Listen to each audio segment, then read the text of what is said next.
तो स्वागत है आप सभी का एक बार फिर से इस वीडियो सीरीज में, जहाँ पे हम लोग माइंड मैप फ्लो चार्ट के थ्रू अलग अलग चैप्टर्स को समझने की कोशिश कर रहे हैं। और एक रिवीजन टाइप में इन वीडियो लेक्चर्स को मैं अपलोड कर रहा हूँ। आज का टॉपिक रहेगा हमारा पॉलिटिकल पार्टीज के बारे में, और हम इसमें कवर कर रहे हैं हमारे पॉलिटिकल साइंस का एक चैप्टर जो है पॉलिटिकल पार्टीज। चलिए, तो इस चैप्टर को शुरू करने से पहले तो हमें यही समझना चाहिए कि पॉलिटिकल पार्टीज की मतलब क्या है, डेफिनेशन क्या रहेगी। डेफिनेशन की, तो पॉलिटिकल पार्टी एक ऐसा ग्रुप होना चाहिए जहाँ पे क्या हो कि लोगों की आइडियोलॉजी सेम हो, और उसके अलावा इनका मेन मकसद हो कि ये लोग इलेक्शन कंटेस्ट करें ताकि ये सब गवर्नमेंट बना पाए।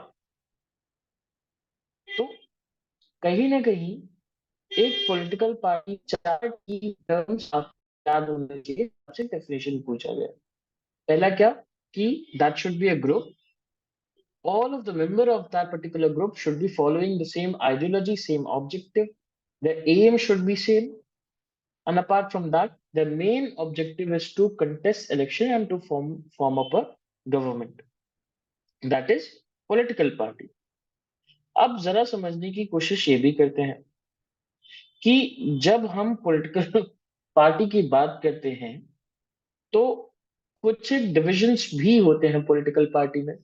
पॉलिटिकल पार्टी में कितने तरीके के लोग होंगे? पहला, यहाँ पे कुछ एक लोग होंगे लीडर्स, जो कि पॉलिटिकल पार्टी की मेन एक्सेस होंगे, जो बड़े बड़े डिसीजंस लेंगे पॉलिटिकल पार्टी के लिए और इलेक्शन जीतने के लिए। इसके अलावा इनके बाद अगर कोई आता है तो वो है एक्टिव मेंबर्स। कौन? Active, sorry, active members. Active members क्या करेंगे? पॉलिटिकल लीडर्स जो है उस बड़े पॉलिटिकल पार्टी के, उन सभी लीडर्स के बड़े बड़े पॉलिसीज को अलग अलग एरियाज में जाके उसको फैलाने की कोशिश करेंगे, उसके बारे में लोगों को बताने की कोशिश करेंगे। और वो एक तरीके से लोगों को अप्रोच करेंगे ताकि ज्यादा से ज्यादा लोग क्या कर सकें, उस पॉलिटिकल पार्टी से जुड़ के उसे एक ऐसी पॉलिटिकल पार्टी बना पाए जिससे कि वो गवर्नमेंट फॉर्म कर सके, या फिर वो पॉपुलर पॉलिटिकल पार्टी बन पाए। तीसरे जो होते हैं वो होते हैं फॉलोअर्स। फॉलोअर्स जैसे हम और आप कई बार क्या करते हैं, हम पॉलिटिकल पार्टीज को उनके काम के थ्रू, उनके रिजल्ट के थ्रू हम उनको पसंद करने लगते हैं, और हम उनको फॉलो करने लगते हैं। इन द सेंस कि जब भी कोई भी डिसीजन लिया जाता है ऐसी पॉलिटिकल पार्टी से, तो कुछ लोग होते हैं जो बड़े खुश होते हैं क्योंकि वो उनकी पॉलिटिकल पार्टी है, फॉलोअर्स हैं कुछ लोग, वो उन लीडर्स को फॉलो करते हैं। तो हमने तीन चीज देखी इसमें। पहला, इसकी डेफिनेशन, और डेफिनेशन के साथ हमने इसमें मेंबर्स को भी समझने की कोशिश करी कि कौन कौन से मेंबर्स इसमें आते हैं। अब आपने कभी भी एक रैली को देखा हो तो उस रैली में ये समझने की कोशिश करिए कि कई तरीके के लोग होते हैं। एक तो वो जो कि क्या करता है, भाषण देता है, स्पीच देता है, वो बढ़िया किसी मंच पे खड़ा होके स्पीच दे रहा होगा। अब दूसरी बात क्या होती है, उसी के आसपास और भी कई सारे लीडर्स होंगे जो कि खड़े होंगे, ठीक, जो उनके साथ में फोटो खिंचा रहे होंगे, बैठे होंगे, जिन्होंने वहां पे जितने भी लोग आए होंगे उनको कहीं ना कहीं बुलाया होगा। और उस पॉलिटिकल पार्टी के उस रैली में जितने भी लोग खड़े होते हैं, ज्यादातर वही सारे के सारे लोग फॉलोअर्स होते हैं उन पॉलिटिकल पार्टी के।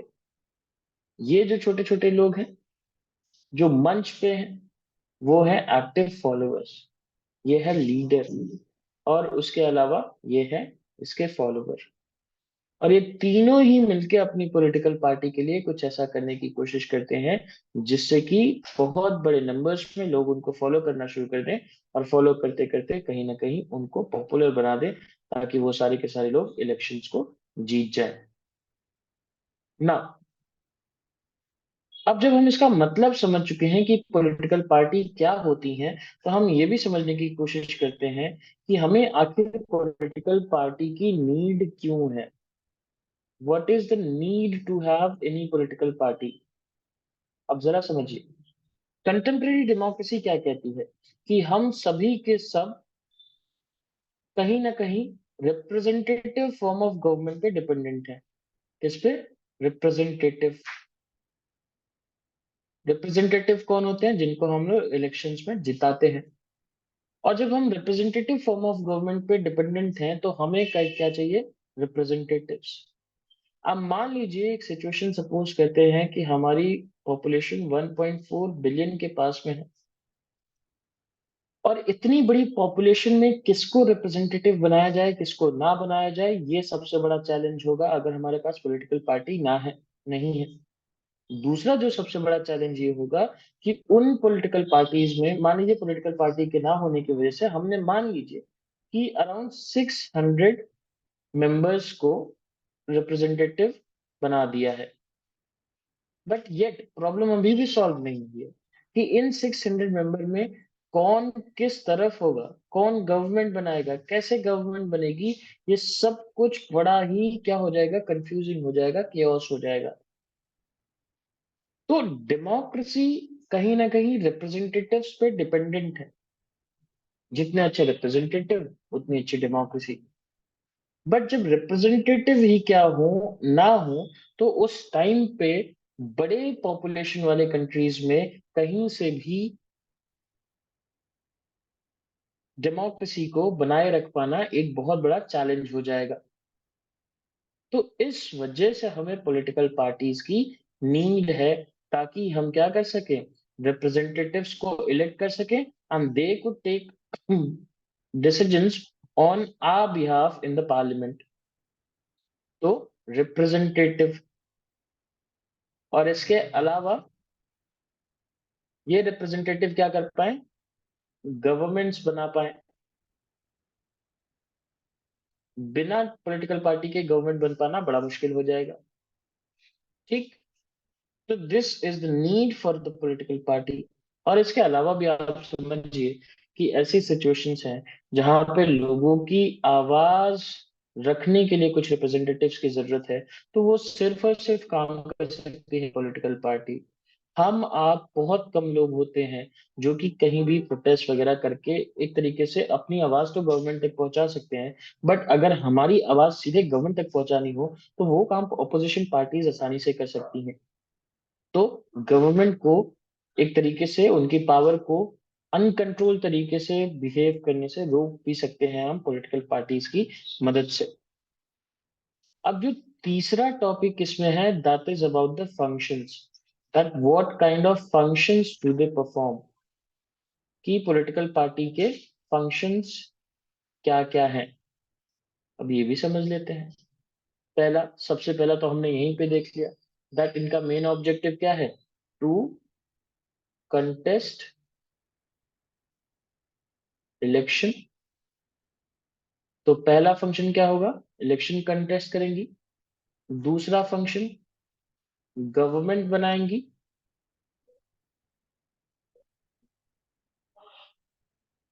अपोजिशन पार्टी बनेंगी, अपोजिशन फॉर्म करेंगी। और ये सब इसके फंक्शंस हैं। इसके अलावा अगर हम बात करें, क्या करेंगे? पॉलिसीज एंड प्रोग्राम्स बनाएंगी। अब भाई बताइए, अगर हम इंडियंस को, सब लोगों को मिलकर पॉलिसीज बनानी हो, प्रोग्राम बनाना हो, तो क्या ये पॉसिबल हो पाएगा? नहीं हो पाएगा। इतनी बड़ी पॉपुलेशन में हम कोई भी डिसीजन इफेक्टिवली नहीं ले पाएंगे।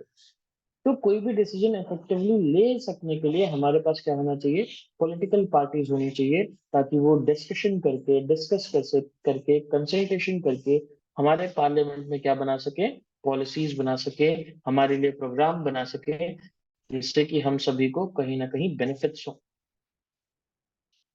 और अगर कोई एक पॉलिटिकल पार्टी ऐसा कोई पॉलिसी बनाती है जो कि हमारे लिए नुकसानदायक है, या हमें हमारे फंडामेंटल राइट्स या किसी भी तरीके से हमें परेशान करता है, तो अपोजिशन पार्टी क्या करेंगी, उनके अगेंस्ट में यहाँ पे अपना व्यू पॉइंट रखेंगी हमारा।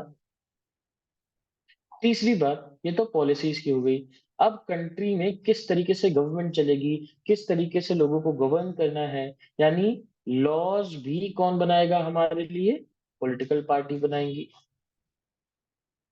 लॉज तो बहुत जरूरी है किसी भी कंट्री के लिए, किसी भी सोसाइटी के लिए। बिना लॉ के आप बिल्कुल ही कहाँ पर चले जाओगे, नियोलिथिक एरा में चले जाओगे, जहाँ पे लोग पत्थरों से बिना किसी लॉ के, बिना किसी रेगुलेशन के रहते हैं।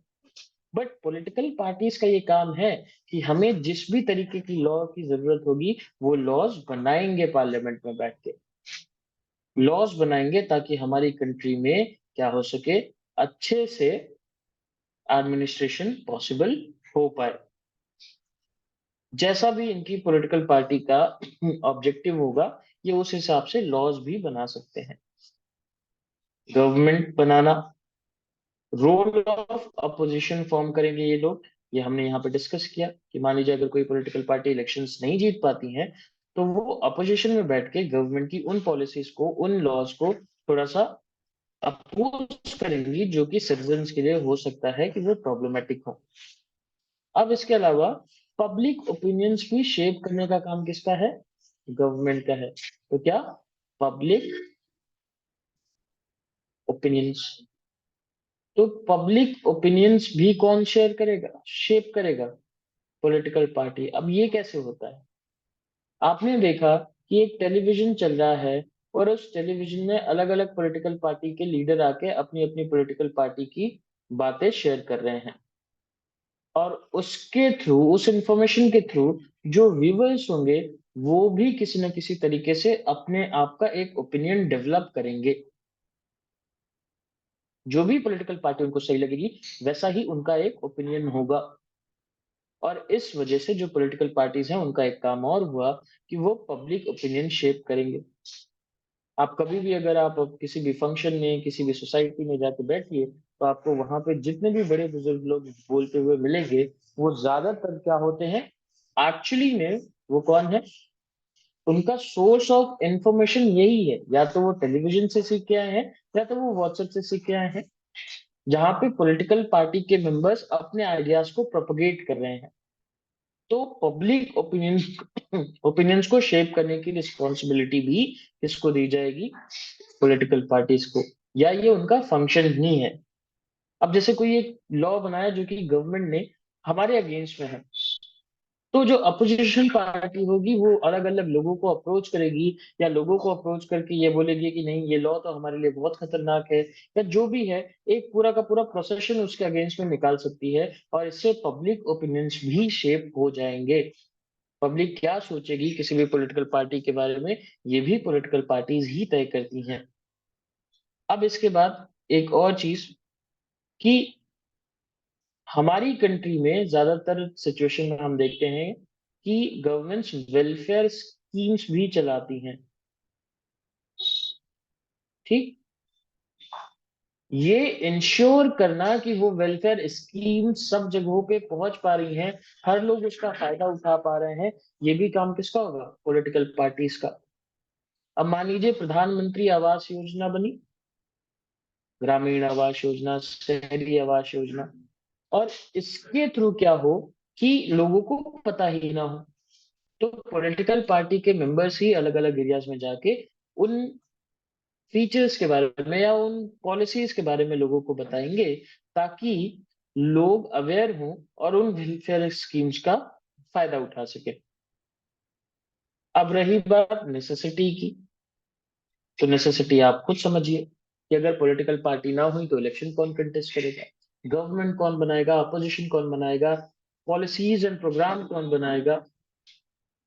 और इन सभी से हट के फिर वो एक ऐसी सिचुएशन बन जाएगी जहां पे सिर्फ एक इंसान रूल कर रहा होगा, ऑटोक्रेटिक हो जाएगी, और बिना पॉलिटिकल पार्टी के डेमोक्रेसी का सस्टेन कर पाना ही बड़ा मुश्किल हो जाएगा। तो अगर डेमोक्रेसी किसी भी कंट्री में चाहिए तो बहुत जरूरी है कि वहां पे पॉलिटिकल पार्टी होनी चाहिए। तो पॉलिटिकल पार्टीज डेमोक्रेसी को जिंदा रखने के लिए बहुत जरूरी है। बाकी तो आप बात ही छोड़ दीजिए, बिना पॉलिटिकल पार्टीज के डेमोक्रेसी नहीं सस्टेन कर पाएगी, वो किसी एक ऑटोक्रेटिक मोनार्क के हाथों में चली जाएगी। और ये कहीं से भी किसके लिए अच्छा नहीं है? डेमोक्रेसी के लिए। अब एक नेक्स्ट क्वेश्चन उठता है कि कितनी पॉलिटिकल पार्टी हो, पॉलिटिकल पार्टीज कितनी हो, हाउ मच, एक हो, दो हो, या फिर बहुत सारी हो। तो हमारे वर्ल्ड में तीन तरीके का क्या है, पॉलिटिकल पार्टीज अवेलेबल रहती हैं डेमोक्रेसीज में। एक सिस्टम को हम बोलते हैं वन पार्टी सिस्टम, दूसरे सिस्टम को हम बोलते हैं two party, multi party, multi party system. अब जरा समझने की कोशिश करिए, ये जो तीन तरीके के अलग अलग types of political party available हैं, तीन तरीके की अलग अलग डेमोक्रेसी में, हम यहाँ पे एग्जाम्पल्स ले लेते हैं। वन पार्टी सिस्टम का एक एग्जाम्पल हो गया चाइना, टू पार्टी का यूएसए, और मल्टी पार्टी का अपना भारत देश महान इंडिया। चलो तीनों ही सिचुएशंस को कंपेयर करके हम इस रिजल्ट पे पहुंचेंगे कि कौन सी सिस्टम हमारे लिए ज्यादा सही होगी। अब चाइना में क्या है कि वहां पे सिर्फ और सिर्फ एक ही पॉलिटिकल पार्टी है, सीपीआई। अब जब एक पॉलिटिकल पार्टी है तो क्या वहां पे रहने वाले जितनी भी पॉपुलेशन है, क्या वो सबके ऑब्जेक्टिव को फुलफिल कर पा रही होगी? क्या वो सबकी डिमांड को फुलफिल कर पा रही होगी? तो ऐसा बिल्कुल भी नहीं है, ऐसा पॉसिबल भी नहीं है। सॉरी, सीपीआई नहीं, सीपीआई नहीं होगी, communist party of China, CPI नहीं, कम्युनिस्ट पार्टी ऑफ इंडिया हो गया ये तो वहां की पॉपुलेशन की नीड्स को फुलफिल कर पाना एक पॉलिटिकल पार्टी के बस की तो नहीं है। अब वहां पे डाइवर्सिटी होगी, डाइवर्सिटी हुई अगर, फिर क्या होगा? क्या वो पूरे डाइवर्स ग्रुप को अकोमोडेट कर पाएगा? क्या वो पूरे डाइवर्स ग्रुप की नीड को अकोमोडेट कर पाएगा? तो ये भी पॉसिबल नहीं है। यूएसए में दो तरीके की पार्टी होती है, और फिर वही बात कि क्या पॉपुलेशन की नीड उन दो पॉलिटिकल पार्टीज में आ जाएंगी? क्या पॉपुलेशन जितनी भी है, अगर उनकी आइडियोलॉजी इन दो ग्रुप से अलग हो, तो क्या कभी वो गवर्नमेंट बना पाएंगे? नहीं। तो यानी यहाँ पे क्या होगा, लोगों को पॉलिटिकल पार्टी के आइडियोलॉजी के हिसाब से मोल्ड होना पड़ेगा, जिसकी वजह से वो उस सिस्टम का एक पार्ट बन सके। उनकी आइडियोलॉजी अगर डिफरेंट हुई तो वहां पे उनके लिए कोई भी ऑप्शंस अवेलेबल नहीं होंगे। तो ऑप्शंस की बात है, चाइना तो ऑप्शन प्रोवाइड ही नहीं करता, यूएसए प्रोवाइड भी करता है तो सिर्फ दो ही ऑप्शन प्रोवाइड करता है। बट अगर हम इंडिया की बात करें तो यहाँ पे हर स्टेट में पता नहीं कितनी सारी पॉलिटिकल पार्टीज है, 700 से ज्यादा हमारे यहाँ पे पॉलिटिकल पार्टी है, और हर साल रजिस्टर हो रही है नई नई पॉलिटिकल पार्टी। हर एक ग्रुप के लिए यहाँ पे अवेलेबल है political party, religion wise, culture wise, उनके आइडियोलॉजी वाइज। अगर नहीं भी है पॉलिटिकल पार्टी तो वो लोग पॉलिटिकल पार्टीज बना भी सकते हैं, इसमें कोई भी रोक टोक किसी भी इंसान को नहीं है। जो जरूरी चीजें हैं आप उनको फुलफिल करिए और आप अपनी पॉलिटिकल पार्टी बना लीजिए। यहाँ पे खूब ढेर सारे ऑप्शंस अवेलेबल हैं लोगों के लिए। और बीइंग एन इंडियन, मैं इतना तो समझ पाता हूँ कि ऑप्शंस जहाँ पे अवेलेबल होंगे वहीं पे एक बेटर चॉइस भी ली जा सकेगी, हमारे पास चॉइसेस अवेलेबल होंगी। तो इस वजह से मल्टी पार्टी सिस्टम जो होगा वो बेटर होगा rather than two party system और वन पार्टी सिस्टम। क्या क्यों नहीं होगा? क्योंकि यहाँ पे चॉइसेस अवेलेबल नहीं है। यहाँ पे चॉइसेस तो हैं बट वो सफिशिएंट नहीं है। बट मल्टी पार्टी सिस्टम एक ऐसा सिस्टम रहेगा जहाँ पे चॉइसेस भी अवेलेबल हैं, ऑप्शंस भी अवेलेबल हैं। और अगर आपके पास ऑप्शंस नहीं है तो आप खुद एक ऑप्शन बन के लोगों की हेल्प करिए जो आपके जैसे लोग होंगे। तो यहाँ पे हमने पढ़ा कि क्यों और कैसे, या सॉरी कितनी पॉलिटिकल पार्टीज होना डेमोक्रेसी के लिए अच्छा होगा। अब अगर हम नेक्स्ट टॉपिक की बात करें तो वो पार्टीज के क्लासिफिकेशन के ऊपर है, जो कि है नेशनल पार्टी। इंडिया की हम बात कर रहे हैं। दो तरीके से हमने पार्टीज को क्लासिफाई किया है। एक तो है नेशनल पार्टी और दूसरी है स्टेट पार्टी। चलिए समझ लेते हैं। नेशनल पार्टी वो पार्टी होंगी जिनका प्रेजेंस एक स्टेट से ज्यादा में हो, या फिर वो लोकसभा में अच्छा परफॉर्म कर रही हो। और स्टेट पार्टी वो होंगी जो किसी एक दो स्टेट में लिमिटेड होंगी, बट उनका प्रेजेंस बहुत ज्यादा नेशनल या कंट्री के लेवल पे नहीं होगा, नेशनल लेवल पे नहीं होगा। अब जो नेशनल पार्टी होंगी उनको रिकॉग्नाइज्ड पार्टी भी बोला जाता है। रिकॉग्नाइज्ड पार्टी, जो कि इसको क्लासिफिकेशन मिलता है इलेक्शन कमीशन ऑफ इंडिया से। इलेक्शन कमीशन ऑफ इंडिया कुछ एक चीजें इनको बेनिफिट भी करती है, इनके लिए सीट्स रहती है। अब इलेक्शन कमीशन ऑफ इंडिया ये कैसे डिसाइड करेगी कि किसी भी पॉलिटिकल पार्टी को नेशनल पार्टी या स्टेट पार्टी बनाना है, ये भी समझ लेते हैं। अगर कोई एक पॉलिटिकल पार्टी है जिसके पास 6% टोटल वोट्स हैं लेजिस्लेटिव असेंबली में, स्टेट के किसी एक स्पेसिफिक स्टेट के, और उसके अलावा उन्होंने 2 सीट्स उसी स्टेट में जीती हैं, तो उसको स्टेट पार्टी बोला जाएगा। तो क्या हुआ यहाँ पे? 6% vote in legislative assembly plus 2 seats.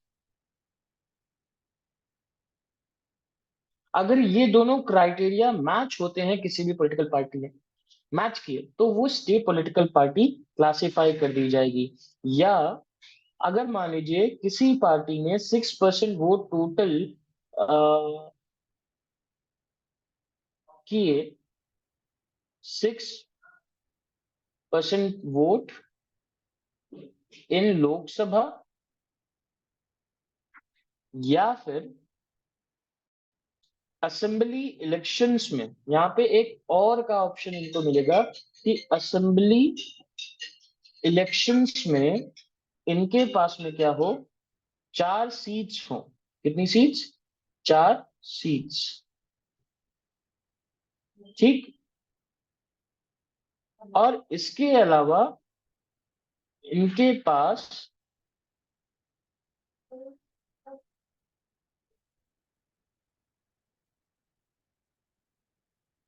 एक और क्राइटेरिया होना चाहिए कि लोकसभा में 4 सीट्स अवेलेबल हों।